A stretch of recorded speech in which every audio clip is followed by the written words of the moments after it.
everyone, welcome back to Cheddar. I'm Hope King, joined by JD Durkin. Happy Tuesday, everyone. It's good to be with you, Hope. Happy Tuesday. Welcome to the second hour of Cheddar Closing Bell today. Let's take a look at how the markets closed out the day. Up across the board, lots of green on that screen. 43 points. The Dow was up 20,938. The S&P up as well, up 4 points, about 0.2%, and the Russell following suit along with those other major indexes, up about 0.2% as well. So lots of good news today for investors and some good news for college graduates this year entering the workforce. They are facing the highest starting salaries in history. That's right. Grads are getting an average salary of about $49,000, 14% higher than students who graduated 10 years ago, adjusted for inflation. Joining us now is financial advisors Ken Mahoney. Ken, good news. You were happy about this as well? Yes.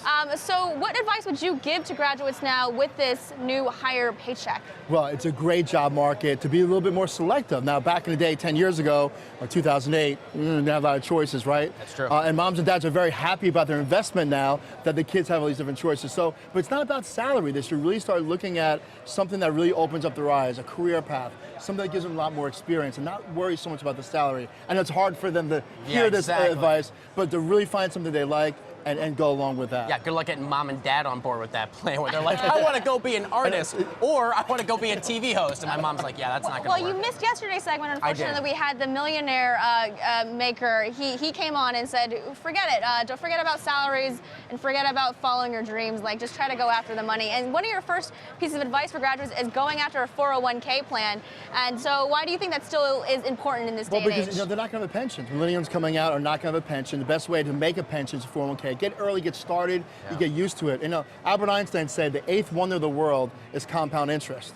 So take a 22-year-old, okay, right? Take a 22-year-old and through age 62, 40 years of compounding. So start early. It's a good thing to get going that way. But that's got to be tough, though, to convey that to 22, 23. That's your job. When I graduated out of school, I wasn't thinking about yeah, exactly. I wasn't thinking about developing a 401k, but it comes something that later in your 20s you start to take a little more seriously. Right. How do we get the message out more? Right, hopefully their parents can say, look at my statement, look what I've done, look what I've accumulated is one thing.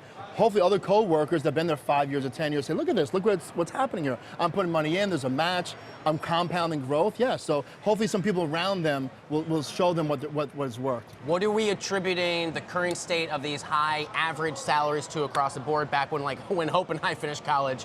The starting salary average was not anywhere near as high as it is now. Well, we finally see some turnover. We see the job market stronger. Now, thankfully, like back in 2008, 2009, there's very little turnover. You had a job, you held on to it. Yeah. Now with confidence, the business survey confidence, consumer confidence, we're starting to see that companies are hiring.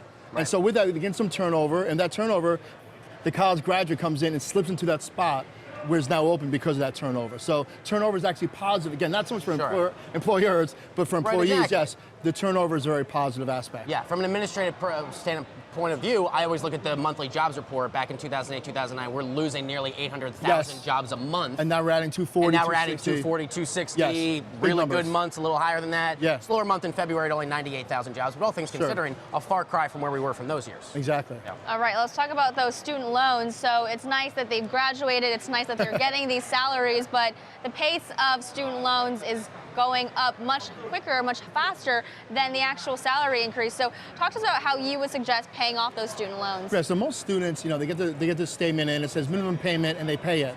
The problem with that theory is that the principal continues to grow. So I'm actually advocating almost doubling the minimum payment. Don't hit me, don't fight. Wow. But really to get at that principal, because making the minimum payments at 7.5%, your principal is growing. You're running on a treadmill and not getting anywhere. Right, and those first couple of payments, those first months, or even a couple of years, is really just paying that interest off first. Absolutely, yeah, especially at 7, 8. Look, we want compound interest. We talked about that investing in a 401k plan, but just the opposite, 7%, it keeps compounding on you. So try to stay in front. Also consider consolidation.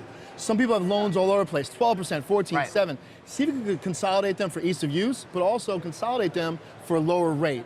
Again, lower rate is 7%. Think about it. We have $1.3 trillion of college debt in this country.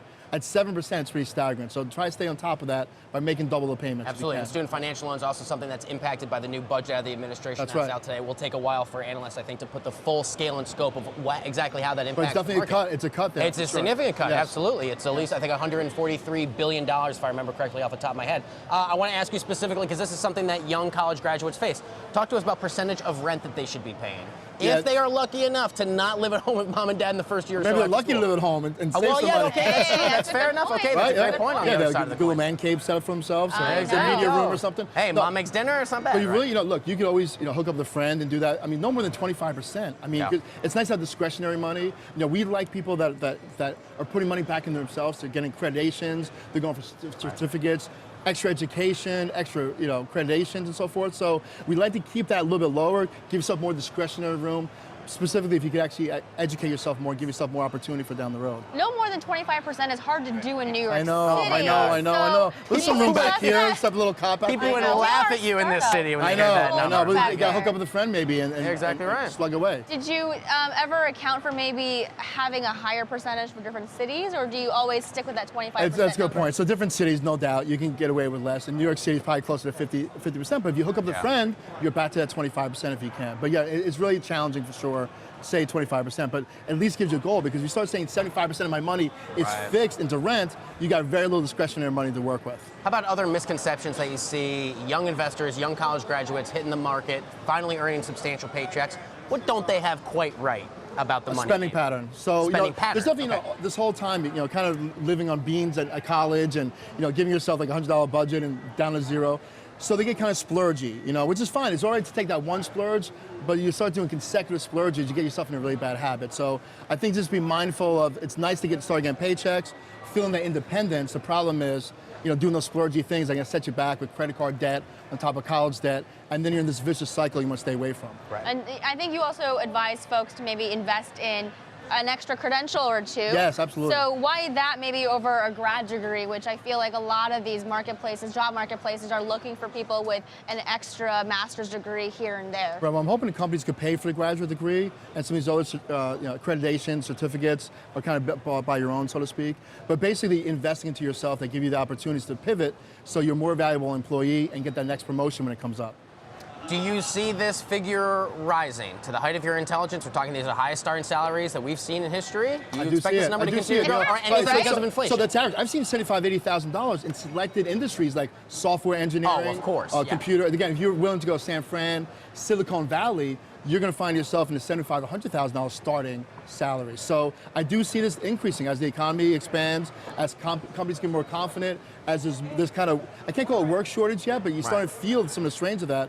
I do think that number is going to continue to go higher. So your best piece of advice, if you don't feel like saving money, move to Silicon Valley, become a tech genius, and then you're probably There you go, set. go public and hit the bell and here call we it go. a day. And we'll have you on Cheddar. All right, Ken Mahoney, financial advisor. Thank you very much for joining us. It was great to have you Great being today. here, thanks.